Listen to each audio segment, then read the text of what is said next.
Okay hello. तो आज की क्लास में हम लोग करेंगे शुरुआत डाइलेक्ट्रिक से। अब डाइलेक्ट्रिक क्या होता है इसके बारे में मैंने तुम्हें याद है बस फर्स्ट चैप्टर में बताया था कि डाइलेक्ट्रिक क्या होता है, बट फिर भी मैंने बोलता है इसमें कई बातें हैं जिसको अभी हमें जानना है और अब वो टाइम आ चुका है जब हमें उन बातों को अच्छे से और डिटेल में जानेंगे। ठीक है कि एक डाइलेक्ट्रिक क्या होता है। बेसिकली डाइलेक्ट्रिक क्या होता है, कोई भी ऐसा सब्सटेंस जो अपने through flow of charges charge को फ्लो कराने ना दे। जैसे हमने कंडक्टर्स के बारे में पढ़ा है, कॉपर हो गया, सिल्वर हो गया, ये अपने अंदर से इलेक्ट्रिसिटी को आसानी से पास होने देते हैं, तो ये कंडक्टर होते हैं।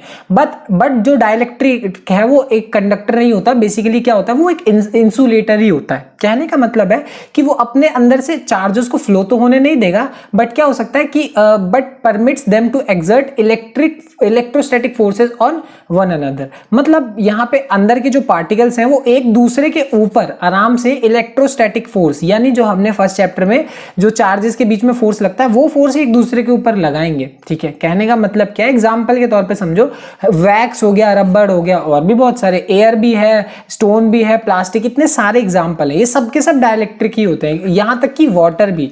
जबकि वाटर अपने अंदर से इलेक्ट्रिसिटी पास होने देता है, मना नहीं करता, बट फिर भी अगर वाटर प्योर फॉर्म में देखा जाए ना, H2O फॉर्म में, तो उस फॉर्म में वो वाटर मतलब कह सकते हो कि वो भी एक डाइलेक्ट्रिक है। ठीक है, बट यहाँ एक खास बात है, एक डाइलेक्ट्रिक क्या होता है कि इसेंशियली वो क्या है, एक इंसुलेटर ही है, but which can be polarised. अब इसका क्या मतलब है कि उसको पोलराइज किया जा सकता है। पोलराइजेशन का क्या मतलब है पहले ये समझते हैं। ठीक है, बट डाइलेक्ट्रिक में इतना ही समझो कि ये कोई भी मटेरियल, कोई भी नॉर्मल मटेरियल को हम एक डाइलेक्ट्रिक बोला जा सकता है। बस मेजरली वो अगर इंसुलेटर हुआ तो ज्यादा अच्छी बात है। तो पोलराइज वाली जो बात थी उसको समझने पहले हमें समझना पड़ेगा कि पोलर या फिर नॉन पोलर मॉलिक्यूल या फिर डाइलेक्ट्रिक क्या होता है। ठीक है, अगर केमिस्ट्री तुम लोग पढ़ते हो, मेरी वीडियोस देखते हो, तो मैंने उसमें अच्छे से समझा रखा है कि पोलर और नॉन पोलर डाइलेक्ट्रिक या फिर मॉलिक्यूल क्या होता है। वही चीज को आप यहाँ पे अलग तरीके से समझेंगे। कहने का मतलब है मॉलिक्यूल क्या होता है, जिसका centre of mass positive charges का does not coincides with the centre of mass of the negative charges.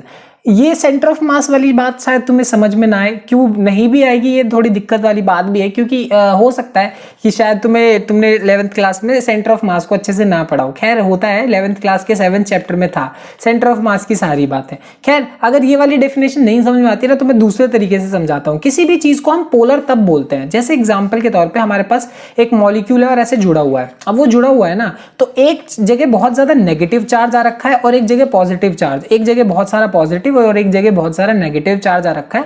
तो एक तरीके से बैलेंस नहीं है, बिल्कुल भी कोई बैलेंस नहीं है, बहुत ज्यादा झुकाव है। नेगेटिव चार्ज का झुकाव इस तरफ है, पॉजिटिव चार्ज का झुकाव इस तरफ है। तो ऐसी जो चीज बनती है उसको पोलर बोला जाता है। जैसे याद है ना, किसी भी मैग्नेट में भी एक नॉर्थ पोल और एक साउथ पोल होता है, तो साउथ का सारा झुकाव इस तरफ, नॉर्थ का सारा झुकाव इस तरफ होता है कि नहीं। तो वैसे ही यहाँ पे भी सारा पॉजिटिव चार्ज का झुकाव एक तरफ, नेगेटिव चार्ज का एक तरफ। तो वैसे ही एक क्या बनता है, पोलर मॉलिक्यूल बनता है। एग्जाम्पल के तौर पे समझो HCl का एक मॉलिक्यूल है। अब HCl का मॉलिक्यूल है, हाइड्रोजन काफी ज्यादा मतलब वो पॉजिटिव रहने की ज्यादा कोशिश करेगा, मतलब ऐसे वो नेगेटिव भी रहने की कोशिश करता है, बट क्लोरीन के सामने क्लोरीन कहाँ इतना नेगेटिव मॉलिक्यूल होता है। अब सोचो क्लोरीन इतना नेगेटिव, हाइड्रोजन इतना पॉजिटिव, तो क्या बन गया, एक तरीके से पोल बन गया, है ना। वही और एग्जाम्पल अगर देखना चाहो तो यहाँ पे हम लोग H2O का भी एग्जाम्पल ले सकते हैं। ऑक्सीजन इतना ज्यादा नेगेटिव होता है, इतना ज्यादा, और हाइड्रोजन, दोनों हाइड्रोजन उसके पर्सपेक्टिव में कुछ भी नहीं है।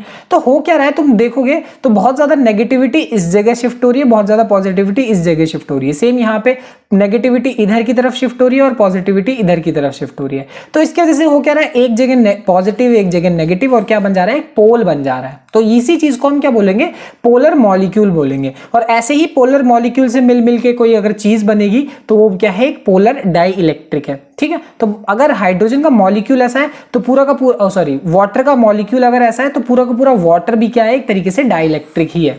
HCl का मॉलिक्यूल ऐसा है तो पूरा का पूरा HCl जो डब्बा आएगा तुम्हारे पास, वो पूरा HCl का डब्बा भी क्या है, एक डाइलेक्ट्रिक ही है।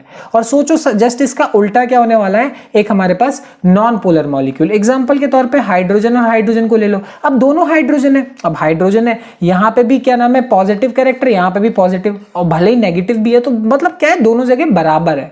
अब एकदम बराबर है तो ना ज्यादा पॉजिटिविटी और ना ज्यादा नेगेटिविटी कहीं शिफ्ट हो रखी है, ऐसा समझ सकते हो, बिल्कुल बीच में है। ठीक है। तो ऐसे जो मॉलिक्यूल्स होते हैं इनको हम क्या बोलते हैं, non polar molecules, just polar molecules के उल्टे। या फिर CO2 का एग्जांपल ले लो। अब यहाँ पे भी क्या हो रहा है कि देखो यहाँ पे है दो ऑक्सीजन है, बट हो क्या रहा है कि बिल्कुल एक इस साइड ऑक्सीजन है, एक इस साइड ऑक्सीजन है, तो नेगेटिविटी इधर भी शिफ्ट हो रखी है, नेगेटिविटी इधर भी शिफ्ट हो रखी है, और दोनों साइड बराबर शिफ्ट हो रखी है। तो बराबर शिफ्टिंग की वजह से एक तरीके से सारा का सारा बीच में है। तो कहने का मतलब यहां से तुम ऐसा समझ सकते हो कि यहां पे कोई पोल नहीं बनेगा। क्यों? क्योंकि बिल्कुल बराबर बराबर शिफ्टेड है। अगर बराबर शिफ्टेड नहीं हो पॉजिटिव चार्ज या नेगेटिव चार्ज तो क्या बनेगा, पोलर मॉलिक्यूल। और अगर बराबर शिफ्टेड है तो क्या बनेगा, नॉन पोलर मॉलिक्यूल। तो जस्ट उसका उल्टा होने वाला है। क्या होने वाला है कि एक पोलर मॉलिक्यूल का जस्ट उल्टा होगा नॉन पोलर मॉलिक्यूल। यहां पे क्या होगा कि पोलर मॉलिक्यूल में कोइंसाइड नहीं करता है सेंटर ऑफ मास, और यहां पे कोइंसाइड कर जाएगा। सिंपल सी बात। यहीं पे वही वाली बात है कि यहां पे एक पार्शियल पॉजिटिव बनता है, नेगेटिव बनता है, ये वाली बात है। यहां ऐसा कुछ नहीं बनता, यहां ज्यों का त्यों होता है, वैसा का वैसा ही रहता है। ठीक है। तो अब हम आ गए पोलराइजेशन पे। बेसिकली पोलराइजेशन क्या होता है, अभी हमने जो बात करी किस किस की, नॉन पोलर वालों की और पोलर वालों की। अब होता क्या है कि जब हम इनको नॉर्मली रखे हुए तो हमें पता है कि कौन पोलर है कौन पोलर नहीं है, ये बात हमें पता है। बट जैसे ही हम इनको इलेक्ट्रिक फील्ड में रखते हैं ना, तो इलेक्ट्रिक फील्ड में रखते ही जो इनका बिहेवियर है उसमें अच्छा खासा बदलाव आता है। और उस बदलाव की वजह से कुछ हो सकता है कि नॉन पोलर मॉलिक्यूल बदल जाए पोलर में, हो सकता है पोलर नॉन पोलर में, क्या पता है कि नहीं। अब नहीं पता तो पहले देखते हैं फिर समझते हैं कि होगा क्या। एग्जांपल के तौर पे हम लोग सबसे पहले शुरुआत करते हैं किससे, नॉन पोलर डाइलेक्ट्रिक से। नॉन पोलर, तो नॉन पोलर मेरे पास एक यहाँ पे ये पड़ा हुआ है। अब ये तुम्हें पता है कि नॉन पोलर है, क्यों? क्योंकि इसमें ऐसा कुछ नहीं है कि पॉजिटिव चार्ज बहुत जगह एक जगह शिफ्टेड हो और नेगेटिव चार्ज, अब जैसे ये ऐसा होता ना कि पॉजिटिव चार्ज यहाँ शिफ्ट है, नेगेटिव चार्ज यहाँ पे शिफ्ट है, तो होता क्या, ये पोलर बनता। बट यहाँ देखो ऐसा कुछ नहीं है, पॉजिटिव बीच में और नेगेटिव आराम से फैला हुआ है, कोई दिक्कत वाली बात नहीं है। बट जैसे ही, अब ये जीरो इलेक्ट्रिक फील्ड में कोई इलेक्ट्रिक फील्ड नहीं है, बट जैसे ही हम इसको इलेक्ट्रिक फील्ड में शिफ्ट करते हैं, जैसे ही इसको इलेक्ट्रिक फील्ड में डालते हैं, होता क्या है कि एक नॉन पोलर मॉलिक्यूल कन्वर्ट हो जाता है पोलर मॉलिक्यूल्स में। इसके जो पार्टिकल्स हैं वो क्या हो जाते हैं, पोलराइज होना शुरू हो जाते हैं। पहले वो नॉन पोलर थे, अब वो क्या होने लगते हैं, पोलर और मॉलिक्यूल्स बनने लगते हैं। जैसा कि देख सकते हो, जैसा मैंने बोला, अब पॉजिटिव चार्ज एक तरफ और नेगेटिव चार्ज एक तरफ हो चुका है। तो जैसे ही पॉजिटिव चार्ज और नेगेटिव चार्ज एक तरफ होता है तो उसी को हम क्या बोलते हैं, एक पोलर मॉलिक्यूल बोलते हैं। तो कहने का मतलब क्या है कि जब भी एक नॉन पोलर डाइलेक्ट्रिक को मैं इलेक्ट्रिक फील्ड में प्लेस करूंगा, पहले जीरो इलेक्ट्रिक फील्ड थी तो उसको कोई फर्क नहीं पड़ रहा था, जैसे ही इलेक्ट्रिक फील्ड में हम उसको प्लेस करेंगे, थोड़ी सी भी इलेक्ट्रिक फील्ड आएगी, उसके जो पार्टिकल्स हैं वो क्या होने लगते हैं, पोलराइज होने लगते हैं। Non polar molecules polar molecules में कन्वर्ट होने लगता है, नॉन पोलर डाई इलेक्ट्रिक एक पोलर डाइलेक्ट्रिक में कन्वर्ट होना शुरू हो जाता है। इसी को क्या बोलते हैं, पोलराइजेशन बोलते हैं। तो अगर एक नॉन पोलर मॉलिक्यूल को इलेक्ट्रिक फील्ड में रख रहे हैं तो वो पोलराइज हो जा रहा है, तो क्या एक पोलर मॉलिक्यूल को जब हम इलेक्ट्रिक फील्ड में रखेंगे क्या उसके साथ भी ऐसा ही होगा? तो आंसर है नहीं, ऐसा बिल्कुल भी नहीं होगा। एक पोलर मॉलिक्यूल बिना इलेक्ट्रिक फील्ड के भी वो पोलर तो है ही, तुम्हें पता ही है, एक साइड पॉजिटिव शिफ्टेड है, एक साइड नेगेटिव शिफ्टेड है, इसीलिए तो उसको पोलर बोल रहे हैं, देखो आराम से, इसीलिए उसको पोलर मॉलिक्यूल बोला जा रहा है। बट जैसे ही इलेक्ट्रिक फील्ड को हम अप्लाई करते हैं तो इलेक्ट्रिक फील्ड के अप्लाई करने से फर्क नहीं पड़ता। अब फर्क ओवरऑल नहीं पड़ता, क्यों? देखो, इलेक्ट्रिक फील्ड के अप्लाई होने से एक मॉलिक्यूल पे फर्क पड़ेगा, बिल्कुल फर्क पड़ेगा, बट ओवरऑल क्या होता है कि ये जो मॉलिक्यूल्स है ना, पहले भी एक तरीके से अलग तरीके से ऊपर नीचे ही क्या हो रखे थे, अरेंज हो रखे थे, और जैसे ही इनके ऊपर इलेक्ट्रिक फील्ड लगाया जाता है अभी भी ये अलग तरीके से, बहुत ही डिसऑर्गेनाइज्ड वे में अरेंज हो रखे हैं, बड़े ही अलग तरीके से। तो अब हो क्या रहा है कि ओवरऑल अगर देखा जाए तो यहाँ पे ये इस डायरेक्शन में है, देखो इसका पोलर जो है नेगेटिव से पॉजिटिव इस डायरेक्शन में, इसका इस डायरेक्शन में, इसका इस डायरेक्शन में, तो सबका अलग अलग डायरेक्शन में, ऐसे ऐसे ऐसे, मतलब ऐसे। तो ओवरऑल देखा जाए ना, तो कोई अगर मान लो इस डायरेक्शन में पोलराइज हो रखा होगा ना, तो कोई एक मॉलिक्यूल पक्का ऐसा होगा जो इस डायरेक्शन में हो रखा होगा। अब इसकी वजह से ये वाला क्या हो जाएगा, कैंसिल आउट हो जाएगा, और ऐसे करते करते पूरे के पूरे डाई इलेक्ट्रिक का जो क्या कहते हैं पोलराइजेशन होता है वो क्या हो जाता है, एक तरीके से कैंसिल आउट हो जाता है। तो एक कहने का मतलब क्या है कि एक पोलर मॉलिक्यूल कभी भी पोलराइज नहीं होगा, वो पहले से ही पोलर है, तो उसको खास फर्क नहीं पड़ने वाला। अगर तुम एक इलेक्ट्रिक फील्ड लगा देते हो तो फर्क किसको पड़ेगा, एक नॉन पोलर मॉलिक्यूल को। ये है पूरी पोलराइजेशन की कहानी। तो अब हम आ गए कि अगली बात पे। अब तुम लोग को याद होगा मैंने बताया था एक कंडक्टर के अंदर इलेक्ट्रिक फील्ड जो होती है वो जीरो होती है, मतलब इलेक्ट्रिक फील्ड बाहर से बाहर निकल जाती है, उसके अंदर इलेक्ट्रिक फील्ड हमेशा जीरो होती है। बट हम बात किसकी करते थे? कंडक्टर की। अब हम बात कर रहे हैं इंसुलेटर की। क्यों इंसुलेटर की बात कर रहे हैं? क्योंकि मैंने तुम्हें बताया हम बात कर रहे हैं डाइलेक्ट्रिक्स की, और डाइलेक्ट्रिक्स इंसुलेटर ही होते हैं मोस्टली, तो इस वजह से उनके साथ ऐसा केस नहीं होगा कि उनके अंदर इलेक्ट्रिक फील्ड जीरो हो। मतलब जैसे ही हम किसी डाई इलेक्ट्रिक को अगर मान लो इलेक्ट्रिक फील्ड में प्लेस करेंगे तो इलेक्ट्रिक फील्ड थोड़ी सी रिड्यूस हो जाएगी। इसका क्या मतलब है देखना पड़ेगा तुम्हें पहले। लाइक एग्जांपल के तौर पे मान लो यहाँ पे मेरे पास एक कैपेसिटर है, और इस कैपेसिटर में मैंने ऐसे इसके बीच में एक डाइलेक्ट्रिक स्लैब प्लेस करी हुई है। कोई भी एक स्लैब है जो कि डाइलेक्ट्रिक है, ठीक है, कहने का मतलब है। अब जैसे उसको प्लेस किया, तुम्हें पता है इस कैपेसिटर की वजह से और इस वाले कैपेसिटर की वजह से एक इलेक्ट्रिक फील्ड होने वाली है, और इस इलेक्ट्रिक फील्ड की वजह से जो मेरा डाइलेक्ट्रिक है वो पक्का क्या होगा? पोलराइज होगा, जैसा कि मैंने तुम्हें अभी बताया। तो इसके मॉलिक्यूल्स क्या हो जाएंगे? पोलराइज हो जाएंगे, और सारे के सारे एक ही डायरेक्शन में पोलराइज होंगे। इसके वजह से क्या होगा कि बाहर से दी हुई जो इलेक्ट्रिक फील्ड है ना, बाहर से दी हुई मान लो इलेक्ट्रिक फील्ड है कितनी? ई नॉट। मान लो ये हमने इतनी इलेक्ट्रिक फील्ड दी, इस कैपेसिटर के अंदर इतनी इलेक्ट्रिक फील्ड है। अब जैसे ही इस डाइलेक्ट्रिक को इसमें प्लेस किया तो हो क्या रहा है? इसको प्लेस करने की वजह से इस डाइलेक्ट्रिक की खुद की भी एक इलेक्ट्रिक फील्ड बन जाएगी। मतलब यहाँ पे ये कैपेसिटर्स जो हैं इन बाहर वालों की वजह से तो है ही इलेक्ट्रिक फील्ड, बट हमने जो डाइलेक्ट्रिक अंदर प्लेस किया उसमें एक जगह पे नेगेटिव चार्ज एक्वायर हो जाएगा। देखो पॉजिटिव के पास नेगेटिव आ गया, पॉजिटिव के पास नेगेटिव आ गया, तो एक जगह पे पूरी जगह नेगेटिव चार्ज एक्वायर हो जाएगा। और तुम्हें पता ही है पॉजिटिव के पास ही नेगेटिव आता है और नेगेटिव के पास ही पॉजिटिव आता है। यहाँ पे क्या हो रहा है कि बाहर तो है कि पॉजिटिव ये रहा, नेगेटिव ये रहा, बट इसके अंदर इसका जस्ट उल्टा हो जाएगा। पॉजिटिव चार्ज राइट साइड पे और नेगेटिव चार्ज लेफ्ट साइड में। इसके वजह से इलेक्ट्रिक फील्ड होगी वो अपने आप एक नई इलेक्ट्रिक फील्ड इसके अंदर बनेगी, और उसको चलो मान लिया हमने, क्या मान लिया? EP.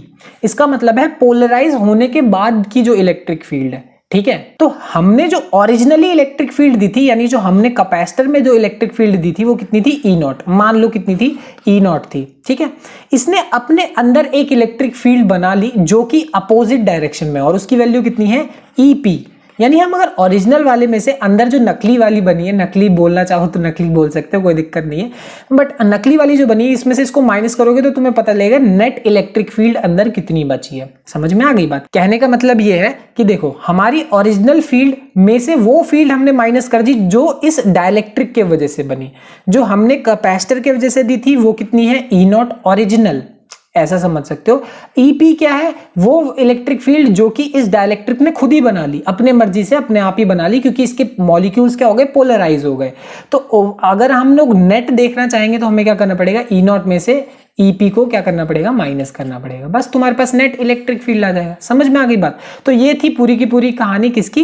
Reduction of electric field. मतलब अगर हम इलेक्ट्रिक फील्ड का रिडक्शन देखना चाहेंगे, यानी किसी डाइलेक्ट्रिक को इलेक्ट्रिक फील्ड के अंदर प्लेस करेंगे या कैपेसिटर के अंदर प्लेस करेंगे, तो होगा ये कि उसके अंदर इलेक्ट्रिक फील्ड रिड्यूस हो जाएगी। यही कहानी मैं तुम्हें बताना चाहता था। तो यानी ये जो कंसेप्ट समझे तुम, इसके कंसेप्ट को समझने के बाद तुम्हें समझ में आएगा कि डाई इलेक्ट्रिक कांस्टेंट क्या होता है। समझ में आ गई बात? फर्स्ट चैप्टर में जैसा कि मैंने तुम्हें बताया था डाइलेक्ट्रिक कांस्टेंट होता है, वही एक अलग डेफिनेशन अलग तरीके से यहां पे समझो कि the ratio of original field, तुमने ओरिजिनली कितनी फील्ड देखी है, and the reduced field in the dielectric is called dielectric constant. Dielectric constant के बारे में फर्स्ट चैप्टर में पढ़ा ही था कि डाइलेक्ट्रिक कांस्टेंट को हम रिलेटिव परमिएबिलिटी भी बोलते हैं, ये फर्स्ट चैप्टर में पढ़ा था। बट यहाँ पे हमें एक और फॉर्मूला और एक और बात हमें पता चलती है कि अगर तुम डाइलेक्ट्रिक कांस्टेंट को निकालना चाहते हो, जिसको के नहीं होता, बेसिकली ये थोड़ा सा अजीब होता है, इसको कप्पा बोलते हैं, कप्पा, ठीक है।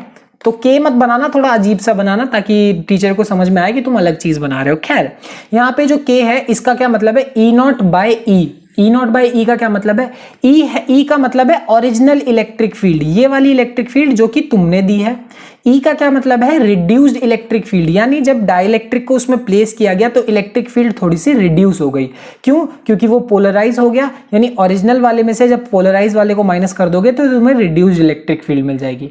यानी ओरिजिनल वाले को अगर तुम किससे डिवाइड करते हो? रिड्यूस्ड वाले से, तो तुम्हारे पास फाइनली क्या आंसर आता है? किसका आंसर आता है? डाइलेक्ट्रिक कांस्टेंट का आंसर आता है। ये थी पूरी की पूरी कहानी डाइलेक्ट्रिक कांस्टेंट की। सिंपल सा फॉर्मूला है ये और सिंपल सा रेशियो है। ओरिजिनल अपॉन में रिड्यूस्ड, बस रेशियो है और कुछ नहीं है। यहाँ पे अगर तुम्हें समझ में आ गई हो तो बात बहुत अच्छी बात है, ठीक है। और इसका बहुत ज्यादा रोल है। फिजिक्स का मतलब सिर्फ डेरिवेशन या न्यूमेरिकल्स नहीं होता, इसके फिजिक्स की थ्योरी भी अपने आप में बहुत ज्यादा इंपॉर्टेंट होती है, ठीक है। चलो मिलते हैं तुमसे अगली क्लास में, बाय बाय।